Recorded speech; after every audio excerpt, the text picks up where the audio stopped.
呢套單位嘅話咧係一個103個平方嘅3房2廳2衛嘅設計，跟住嘅話咧係正南朝向嘅，主要價錢都係平。主要嚟講咧，佢係望得到亞普角旅遊度假區全部嘅景觀啦。係啊，視野嚟講一線望海啊，朝南啦啊，咁其實呢個闊度差唔多可以望得到360度嘅呢個海景啊。360度，哇！丹丹，你喺度做咩嘢啊？我睇緊上面呢個海上飛人啊！你上去體驗一下。啊！我上去玩下，好刺激啊！不過我有啲畏高啦。OK 啊，同埋冇問題啊。畏海啦。等陣我哋就落去沙灘，可以帶你玩下啦。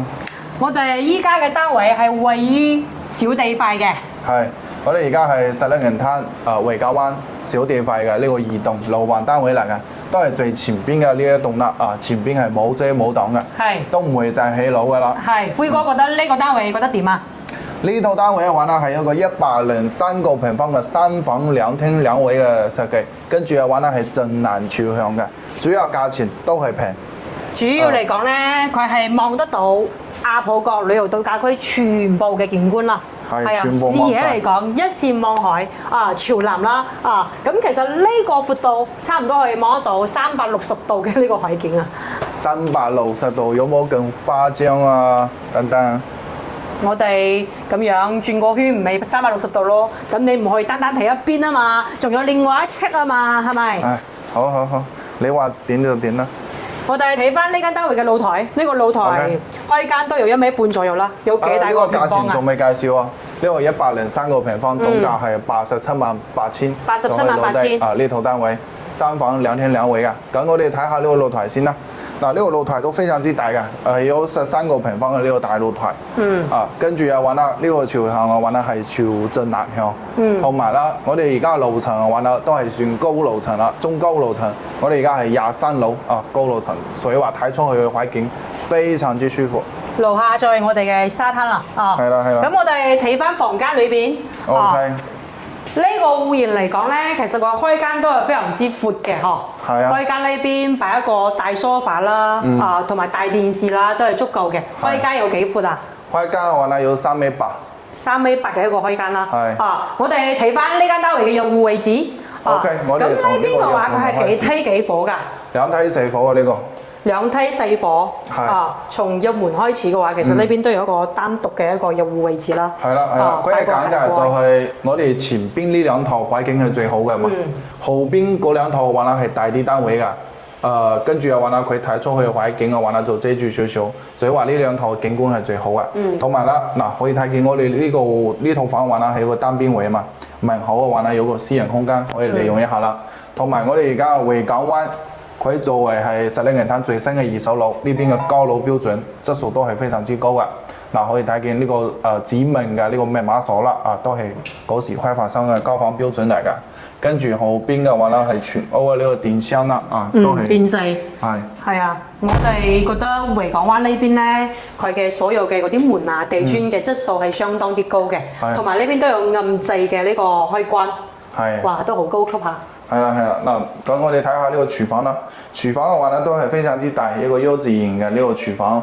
跟住嘅話咧，呢個燃氣表同埋啦燃氣爐都係安裝好嘅，後期唔需要再去整㗎啦。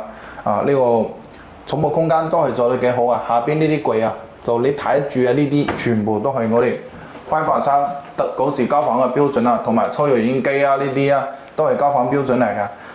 跟住又話啦，呢邊嘅話咧係一個雪櫃嘅呢個位置啦，都可以擺到個比較大啲嘅雪櫃。其實我哋睇得出業主應該都好少過嚟呢邊住哦，因為房屋呢邊都冇過嚟住。係因為房屋呢邊都好新淨哦。咁基本嚟講係比較少過嚟呢邊度假啦哦，因為其實擺咗啲簡單嘅家私啦。咁後期呢邊嘅家私都係業主會送俾新嘅客戶嘅。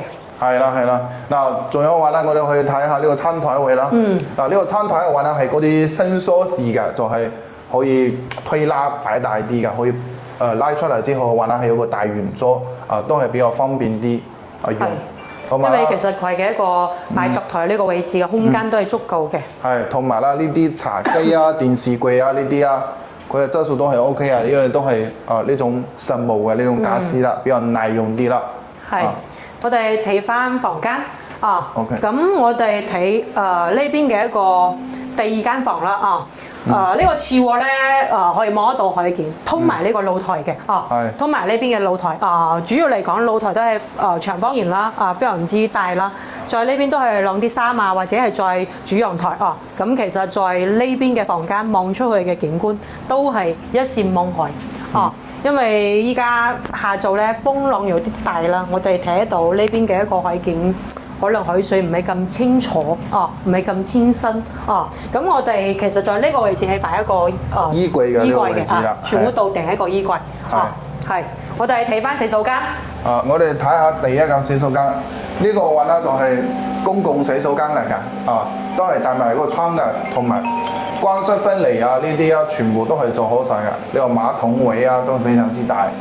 跟住嘅話啦，嗱呢個鏡旁邊嘅話啦，都係帶呢啲寵物空間可以擺啲化妝品啊，都係 OK 嘅，都係非常之貨浪嘅。咁我哋睇下呢邊呢個房間啦，呢個房間嘅話啦，佢其實最開始嘅話啦就係一個露台嚟㗎，跟住嘅話啦開發商係延伸出去嘅，封咗呢個窗㗎，送俾業主㗎。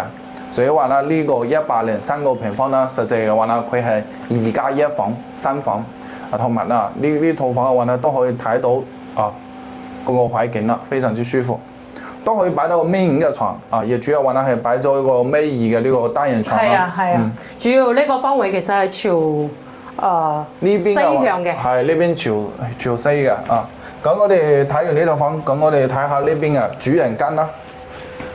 首先嘅話啦，主人間入門之後啦，門後邊係有個非常之大嘅呢個空間，係可以做一個到頂嘅呢個衣櫃啦，都係非常之實用啦。跟住嘅話啦，旁邊嘅話啦就係我哋呢個洗手間。洗手間嘅話啦都係做好呢個乾濕分離嘅，都係非常之實用啦。呢個推拉玻璃門跟住呢個馬桶位同埋呢個洗手盆都係全部做好晒嘅。哇，其實佢呢個床係咩材質嚟嘅？咁軟咁舒服嘅。可以買到比較高級啲咯。帶埋呢個飄窗啦，咁其實咧飄窗呢邊做一個榻榻米嘅話，邊睇書邊睇海，哇，非常之浪漫。係佢呢邊呢3個房間都可以望到海景。係，主要仲可以望得到鹹蛋黃西南嘅一個日落都係在我哋依家嘅一個海景嘅一個單位位置。係啦，咁我哋睇翻呢間單位，其實咧呢個業主確實嚟講好少過嚟呢邊住基本其實係冇過嚟呢邊住噶啦，所有嘅家私其實都可能遲啲比較新淨啦。係，可能後期自己再重新將各樣物品攞咗之後咧，保持得比較新啲，然之後依家係放出嚟嘅總價放出嚟幾多錢啊？103個平方，3房2廳2衛，總價話啦878000就可以攞低。係呢一套話啦係23樓嘅呢個高樓層啦。跟住嘅話啦，我同大家介紹下呢套房嘅優點啦。首先嘅話啦，第一我哋呢套房因為佢係屬於係維港灣前邊嘅單位啊嘛。呢個優點嘅話啦，第一交通非常之方便點解呢樣講啦？首先嘅話啦，我哋落去樓下嘅巴車係有嗰個京橋巴士啦，只需要25蚊一個人，1個鐘多啲嘅時間可以直接坐翻深圳蓮塘口岸同埋羅湖口岸嗰邊直接過去呢個係方便嘅一個點啦。第二嘅話啦，呢個位嘅話啦，仲有個公交站啦，呢個公交站嘅話啦就係坐我哋嗰個小區嘅嗰個穿梭巴士啦，5分鐘可以帶我哋業主去嗰個三期嘅海鮮市場萬田超市非常之方便。咁第二嘅話啦，呢套房嘅話啦，都係屬於係一個高樓層啦高樓層嘅呢個視野景觀啦，望出去比較舒服啲。主要嚟講望埋其實呢邊嘅一個轉角嘅露台咧，望埋兩邊海景左邊右邊全部望得到啦。咁主要嚟講交通啦，同埋最重點在呢邊嘅一個近沙灘嘅位置。我哋落樓就係沙灘啦，70米2分鐘即刻到呢邊嘅一個沙灘。咁其實呢套房嘅話咧，仲有個優點嘅話咧，就係全屋拎包入住啦，基本上唔需要就係去整嗰啲嘢啦，燃氣表同埋啦呢個梳化床全部係買好噶，即刻可以住噶啦。同埋紅本就係手即刻可以過戶噶。非常之好嘅一個朝南向南北對路嘅一個產品啦。咁樓下呢邊嘅食肆已經全部開晒㗎啦。咁樓下長沙灣啦，咁維港灣呢邊2萬平方嘅一個商業街，包括依家睇得到京橋巴士咧，差唔多係到5期嗰邊停車啊。咁樓下呢邊嘅所有商業街已經全部開晒，包括呢邊嘅海鮮餐廳啦，同埋樓下都有新鮮超市嘅。咁同樣嘅位置，穿梭巴士都係可以去到3期同埋1期嘅銀富市場嘅。所以呢邊嘅一個生活設施非常之成熟啦，同埋咧沙灘非常之多嘅遊客，所以其實入住嚟呢邊嘅一個遊客，包括嘅長期住嘅業主都係非常之多嘅。前面呢邊嘅一個藍色嘅四中巴車就係穿梭巴士啦。咁最主要嚟講咧，前面咧有啲業主會唔會擔心？其實就係我哋前面呢個方位西向嘅呢個方位會唔會後期會起樓咧？其實咧話啦，而家話啦。係起唔到路嘅，因為點解咧？因為前邊呢個臨時嘅呢個沙市場嘅話啦，佢係填海出去嘅。而家嘅話啦，大陸呢邊規定咗，就係呢邊填海出去，呢邊嘅地都唔會去起樓，起唔到樓。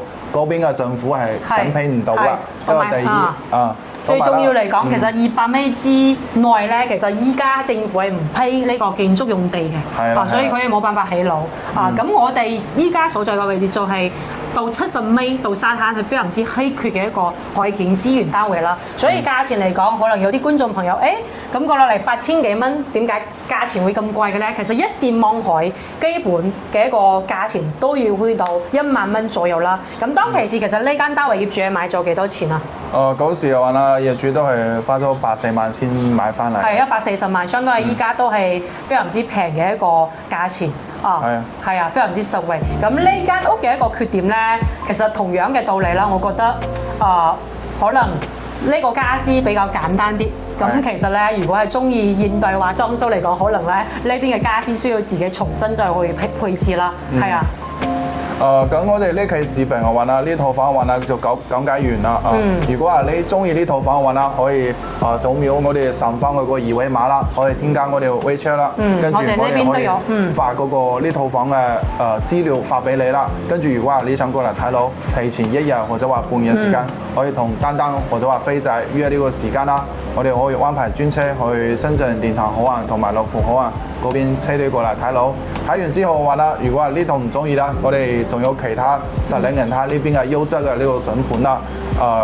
咁如果話仲未點關注訂閱嘅話啦，不妨可以幫飛仔同埋丹丹點個免費嘅訂閱啦。咁我哋下期再見啦，拜拜。拜拜。多謝大家。